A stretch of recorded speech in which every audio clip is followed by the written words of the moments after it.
Good morning guys! Ayan, tara, ligo po tayo. Welcome to my vlog. Ito po ay papakita ko sa inyo dito ang kagandahan dito sa Taiwan kasi napakalinis ng kanilang ilog. Ang sarap maligo kasi malinis na at saka fresh talaga siya guys. Napakasarap. Pwede nyo gano'n yung mga tropa nyo dito, yung girlfriend, asawa nyo, perfect place para sa mga gustong mag-date. Ayan, ito yung pinakamaganda sa kanila kasi ang tourist spot nila dito ay talagang inaalagaan nila guys. Malinis yung tubig nila, bawal kasi magtapon ng basura dito.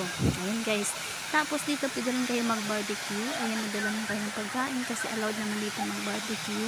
And mag-ingat lang tayo kasi yung falls kasi medyo malalim siya guys. So kailangan natin be careful, mag-ingat tayo kasi alam mo naman malaya tayo sa pamilya natin, kaya dapat mag-ingat po tayo.